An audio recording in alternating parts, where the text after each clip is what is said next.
여러분, 조선시대 왕으로 태어나면 참 행복했을 것 같죠? 아닙니다. 팩트를 말씀드릴게요. 조선의 왕은요, 연차 0일, 주말 0일, 퇴근도 없는 24시간 풀가동 노예였습니다. 심지어 부모님이 돌아가셔도 3일 만에 일터로 복귀해야 했고, 눈이 멀어 앞이 안 보일 때조차 서류 결제를 강요당했습니다. 이게 과연 신의 자리였을까요? 아니면 화려하게 치장된 지옥이었을까요? 오늘 그 실체를 낱낱이 파헤쳐 드립니다. 자, 여러분 오늘 퇴근할 때 어떤 생각하셨나요? 아, 드디어 해방이다 싶으셨죠?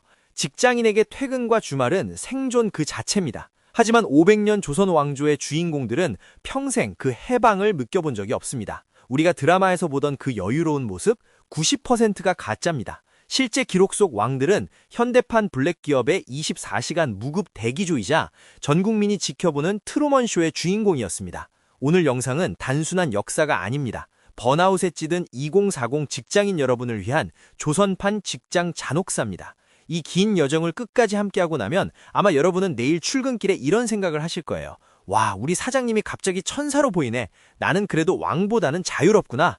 자, 그럼 화려한 궁궐 담벼락 뒤에 숨겨진 피눈물 나는 왕들의 24시간 스케줄 속으로 지금 바로 들어가 보겠습니다.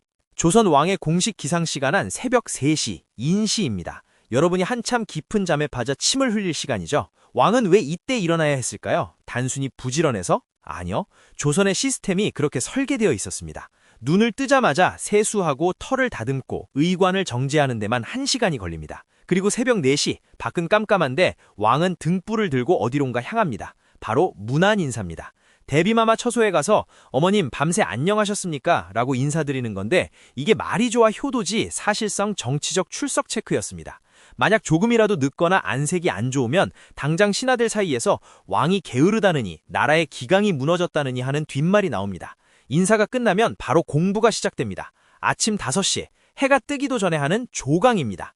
상상해보세요. 출근하자마자 사장님이나 부장님들 수십 명 앞에서 영어 원서 독해 배틀을 매일 아침 5시에 한다고 말이죠.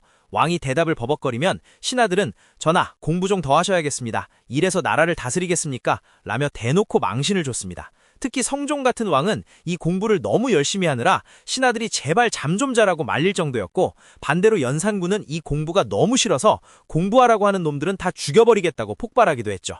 하지만 평범한 왕들은 그 압박감을 고스란히 몸으로 받아내야 했습니다. 신하들에게 무시당하지 않기 위해 왕은 밤새도록 예습을 해야 했고 이건 평생 이어지는 고문이었습니다. 여러분, 매일 아침 전 직원이 보는 앞에서 상식 퀴즈를 풀고 틀리면 월급 깎이는 기군, 그게 조선 왕의 아침이었습니다. 왕에게 아침은 희망이 아니라 또 다른 지옥의 시작이었던 셈입니다. 아침 7시, 드디어 밥 좀 먹나 싶으시죠? 여러분이 부러워하는 그 수라상이 차려집니다. 12첩 반상, 산의 진미가 가득하죠? 하지만 그 밥상에는 치명적인 함정이 있습니다. 바로 사생활 제로라는 점입니다. 왕이 숟가락을 들 때마다 옆에서 상궁 3명이 눈을 부릅뜨고 쳐다봅니다. 오늘 전하가 고기만 드시네. 오늘은 몇 번 안 씹고 삼키시네. 하나하나 다 체크해서 보고합니다. 더 무서운 건 사관입니다. 사관은 왕 옆에서 왕의 모든 행동을 기록하는 사람입니다. 왕이 밥 먹다 사례가 들리거나 반찬을 남기거나 아, 오늘 국이 짜네 한마디 하면 그걸 실록에 다 적습니다. 500년 뒤 후손들이 내가 밥 투정한 걸 보게 된다고 생각하면 밥이 넘어가겠습니까? 실제로 조선의 왕들 중에는 스트레스성 소화불량과 거식증에 시달린 사람이 정말 많았습니다. 또한 기미상궁이 먼저 독이 있는지 확인하고 나면 음식은 이미 다 식어있을 일쑤였습니다. 따뜻한 국밥 한 그릇 편하게 먹는 거, 조선 왕들에겐 평생의 꿈이었습니다. 여러분이 퇴근하고 혼자 편하게 넷플릭스 보며 먹는 편의점 도시락, 그게 조선 왕들에겐 세상에서 가장 부러운 식사였습니다. 모든 식사가 공개적인 퍼포먼스였기에 왕은 밥을 먹는 게 아니라 역사를 먹고 있었다고 해도 과언이 아닙니다. 이제 오전 8시, 본격적인 서류 지옥이 문을 엽니다. 상참과 조계라는 이름의 공식 회의가 시작되죠. 전국 각지에서 올라온 상소문 수천 통이 왕의 책상 위에 쌓입니다. 조선은 철저한 문서 행정 국가라 지방 말단의 작은 사건도 왕의 결재 없이는 처리가 안 됐습니다. 어디 군수가 뇌물을 받았다, 어느 마을에 소가 2마리 태어났다, 누가 누구를 비난했다 등등. 이걸 다 읽고 답변인 비답을 직접 붓글씨로 써야 합니다. 만약 답변을 대충 적거나 논리가 부족하면 신하들이 당장 달려와서 전하, 성의가 부족합니다. 다시 생각하십시오. 라며 서류를 반려합니다.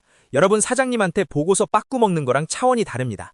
이건 온 나라가 보는 앞에서 지적을 당하는 거니까요. 성종 같은 왕은 이 서류 작업을 하느라 밤 12시까지 촛불 아래서 일하기가 일쑤였습니다. 야근하기 싫다고 도망갈 곳이 없습니다. 내가 안 하면 나라가 멈추니까요. 게다가 신하들은 왕의 실수를 잡기 위해 눈을 부릅뜨고 기다립니다. 전하, 지난번 결제하신 내용과 이번 내용이 다릅니다. 치매라도 오신 겁니까? 수준의 억혹이 서슴없이 오갑니다. 왕은 사람이라기보다 국가라는 기계를 돌리는 핵심 부품이었고 그 부품은 조금이라도 삐걱거리면 교체당할 위기에 처했습니다. 이런 중압감 속에서 매일 수천 장의 서류를 넘기는 삶, 여러분은 단 하루라도 견딜 수 있으실까요? 여러분, 세종대왕님 좋아하시죠? 하지만 그분의 일상은 정말 비극적이었습니다. 이분은 지독한 일중독자였는데 하루 종일 앉아서 일만 하니 온갖 병을 달고 사셨습니다. 특히 당뇨병, 당시에는 소갈증이라고 불렸던 병이 심해서 물을 하루에 수십 리터를 마셔야 했고 나중에는 안질이 너무 심해져서 앞이 거의 안 보일 때조차 서류 결제를 강요당했습니다. 이게 과연 신의 자리였을까요? 아니면 화려하게 치장된 지옥이었을까요? 이 상황은 오늘 우리가 생각하는 인권유린 시대는 전혀 맞지 않는 모습입니다. 세종대왕은 그렇게 시력을 잃어가면서도 훈민정음을 만들었습니다. 우리가 누리는 한글 한 글자에는 왕의 시력과 휴식 없는 삶, 그리고 짓무른 눈가가 그대로 녹아있는 겁니다. 또한 세종은 아버지가 죽었을 때도 제대로 슬퍼하지 못했습니다.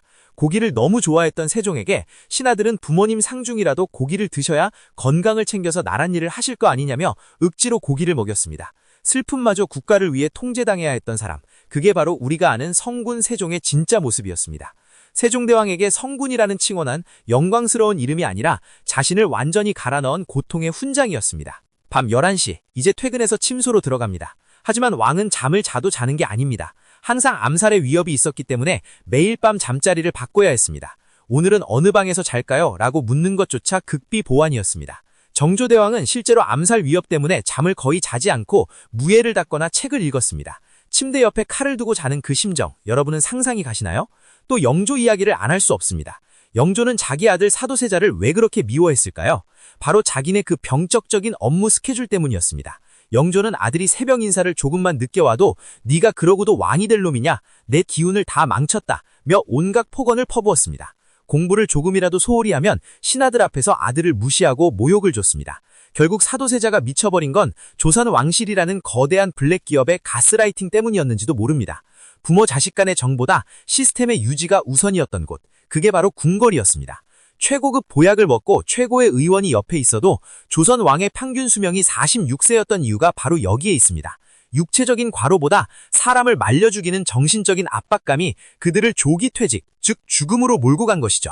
왕이 육체적으로만 힘들었을까요? 정신적 고통은 더 컸습니다.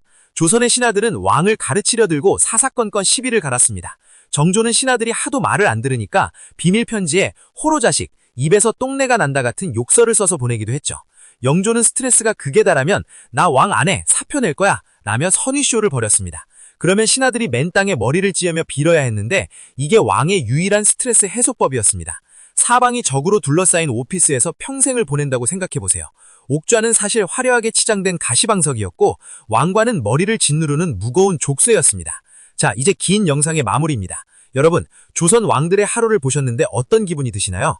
비록 우리는 비단 옷을 입지는 못하지만 퇴근 후에 편하게 쉴 수 있는 자유가 있습니다. 주말에 늦잠 잘 수 있고 누구의 감시도 받지 않는 시간. 그게 바로 500년 전 조선의 왕들이 그토록 갈구했던 기적이었습니다. 오늘 하루 상사 때문에 힘들었던 여러분, 그래도 여러분은 왕보다 훨씬 행복한 사람입니다. 여러분이 오늘 퇴근 후에 누릴 그 사소한 자유가 실은 왕들이 목숨과 바꾸고 싶어 했던 보물이었다는 걸 기억하세요. 만약 조선시대로 간다면 며칠이나 버틸 수 있을까요? 댓글 남겨주세요. 오늘 이야기가 유익했다면 구독과 좋아요 부탁드리고 저는 다음에 더 터지는 이야기로 돌아오겠습니다. 감사합니다.